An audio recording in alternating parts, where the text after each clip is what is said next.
So yeah, so we're gonna be making some ossobuco today, which, you know, it's a more or less an inexpensive piece of meat. As you can see with these right here, there's a lot of bone there. But we're gonna salt this up, pepper it a good amount. I put down a good amount, and I always love fresh ground pepper. To me, it's the best. When I was running a restaurant on the Hamptons in New York, I always had to fight with the Latino chefs. They always want to use the old pre-ground stuff, but to me, the fresh ground pimiento is mucho mejor. And then also something else that I want to share with you guys out there is that I love these thick cast iron skillets, the Le Creuset, and also the copper from France. And right now I'm cooking in Denmark, but I live in Mallorca, but I'm originally from Boulder, Colorado. Okay. So also using a grapeseed oil. I like using olive oil a lot, but also grapeseed because it has a high burning point, so it doesn't smoke, so it doesn't become carcinogenic. And also I've been using this Gaggenau induction that I really am not too crazy. I prefer gas, but this thing kicks ass. Cause it just heats up so quick. It's pretty cool. So we'll get these. I have them on 12. You can put it on the boost. You're actually with a cast iron, you're supposed to heat that up slowly. But because I got you guys online, I gotta do this shit quick, yo. And then we're gonna get the fan going here. Also, don't wanna stink up the house. But already, you know, so like in less than a minute, the oil's gonna be nice and hot. You wanna hear that sound. Oh yeah, there it is. I wish I kind of had some bigger pans and I'm gonna have to do this in, well, maybe no, I'm not gonna be able to get it all in there. Anyway, so we have those in there cranking. The process of any slowly braised meat, to me, is that you first mark it in the pan here. We want to get it nice and browned on the outside. They're salted, peppered really well. We'll take that out. We'll grab the mirepoix vegetables, which is carrot, onion, leeks, and celery. We'll brown those a little bit. And because I don't have a nice, big, huge, you know, like roasting or big saucepan that I would use in a professional kitchen, I'm going to kind of do it in the two batches here. But then the brown bits that's left over from the meat, you want to use that. That gives all the flavor. So then we'll put the vegetables in there, saute those, get those nice and brown, and then we'll add a little bit of tomato paste. Then the end gives it kind of a dark color. Something else I'm going to be using to give it flavor and color is a brown ale. About half of this is going to go in there. And then, of course, some red wine. And we'll reduce those to get a little bit of the alcohol out, but we want to keep all that flavor in there. And then I'm going to add a chicken stock to this. And then I'll be putting it in. I think it'll probably all fit in this pan right here in the oven. Bring it all to a boil. I'll add, you know, maybe bay leaf, rosemary, the chicken stock, some of the things in there, and then we'll stick that in the oven for 2 or 3 hours and slowly let that braise, reduce, and then it will be just awesome. And with that, I'm going to be serving a black truffle risotto. Ooh la la, Biba. That going on, but you don't want to see it almost, you know, that color is great there, but you don't want it to get any darker than that, so I'm actually going to turn down the heat a little bit because you don't want any burnt flavors in there. Nice caramelized is good. Burnt is bad. And I want to show you this other little trick. So I'll go ahead and cut the onions. They don't have to be too small. but you actually want them how smaller it is, more flavor particles get out into the sauce, and that is muy bien. But so when you with leeks, you go here, and you take this off, and then I have this little bowl here. So I always cook with like a little bowl on the side, and this is where I put all my trash, and now I'll just go throw this away in the trash can. Is that awesome or what? Man, that's just why you guys are watching it. It's just for that right here. So you cut that, and then you go rinse that off and put that into the vegetables. But leeks cook quicker than onions. So does garlic and shallot. So I always add these at the very end. Okay, at the end, are you listening to me? Okay, I got another trick here.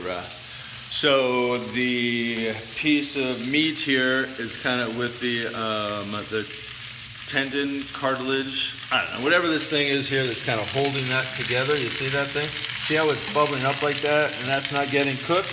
So what do?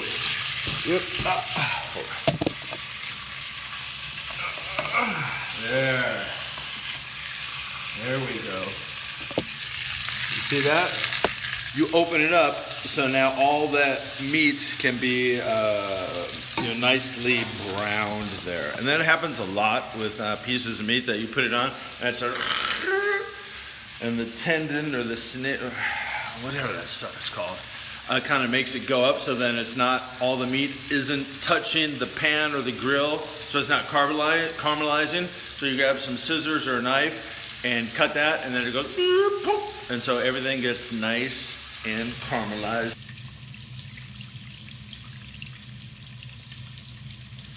The red wine.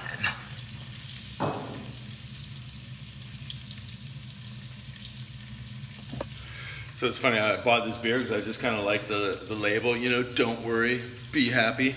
Why is it called Don't Worry? Because it's alcohol free. I saw there in small print. And so we just add that beer in there. And now we'll reduce that, about half. And look at these veggies here. Woo! And you maybe see a good amount of oil, good amount of fat in there, but I'm making this for tomorrow. And so once it's done in 3 or 4 hours, put it in the refrigerator all overnight, and the fat will go onto the top. And when that's on the top, tomorrow cold, I'll take that fat off, so it's not going to have any fat. Yeah, trick number 5 that I've taught you guys? Stay tuned for more. Okay, here's another little trick. You cut the, you can see that, right? If you can see that, you cut the leeks, whatever. And then instead of chopping it all the way from here going down, I like to go here in half, bring it all together, and then chop it there. And to me, that just makes it a little bit quicker. And now I'm adding the leeks, because as I told you before, they cook quicker, so I'll add that for another 5 minutes or so. Okay, that's boiling away, and then I'm going to add a little garlic. I just thought about it. I want to add some mushrooms. Why not add mushrooms? I think that will give a good deep flavor, and just like in any stock, and these are kind of brown mushrooms, or shiitake, small portobello mushrooms, whatever these things are. Cremini mushrooms, I think is what we call these. So darker color here, we'll give a darker color in there. So we'll get those in there, and that will give it a deeper flavor. We're gonna have thyme, rosemary, bay. I think I'm gonna add some little cloves there. Anything to give it a deeper flavor. The more things you add to it, the more flavor compounds are in that sauce, giving it a deeper flavor, just like a good red wine. And that's about all I can think of right now. But yeah, just giving it a nice deep flavor. What is that? You're thinking to yourself, well, that is the meat that I use to make a nice, dense chicken stock. I browned all that in the oven for a good hour where it's nice and dark to give, again, that dark color that I'm looking for. Actually, could have been a little darker. But these vegetables are about done. That is reduced by half. That is perfect. But now I'm taking a little break because I have to cook for my clients that are kind of right across the street there. Family of 4 from Denmark, because I'm in Copenhagen, as I think I've already told you. But I'm a private chef. I've cooked all over Europe. I was at El Bulli, Arzak, both 3-star Michelin restaurant. El Bulli was nominated, I think, 5 times for the best restaurant in the world. And the first time they got that was the year right after I did my stage there for 6 months. I mean, I don't know if I had anything to do with that or not, but anyways. Okay, the vegetables are looking perfect. I added the tomato paste. I put a couple tomatoes in there, apples, mushrooms. I just keep adding stuff. And now the red wine beer reduction, but there's still some stuff on there, so I'm going to put the chicken stock in here and heat that up and scrape that a little bit more.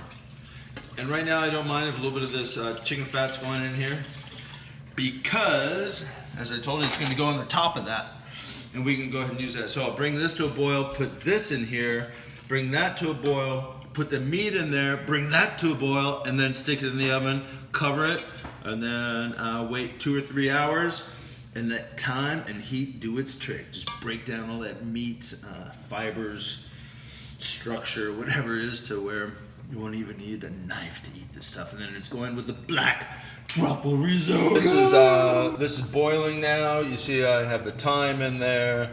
I have the bay leaf in there. I'm gonna put a little black pepper in there, and then throw it into this pan here. Let me go ahead, get that pan.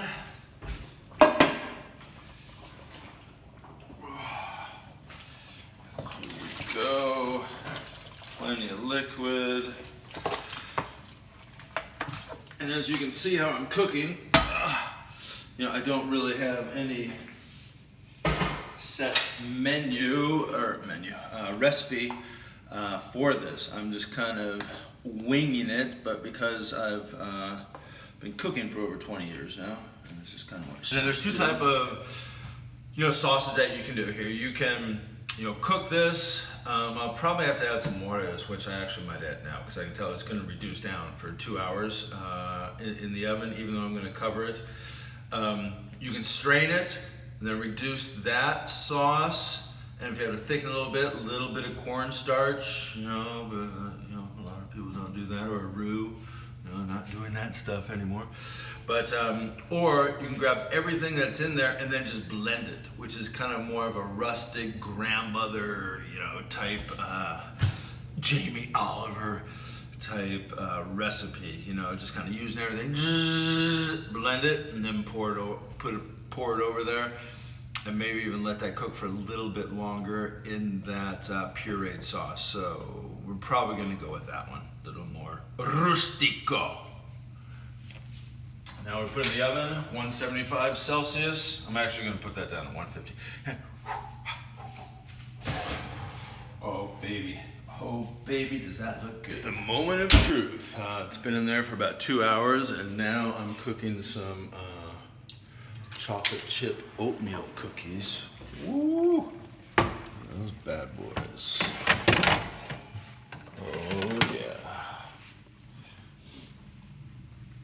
I'll just put those right there, and those are looking priceless.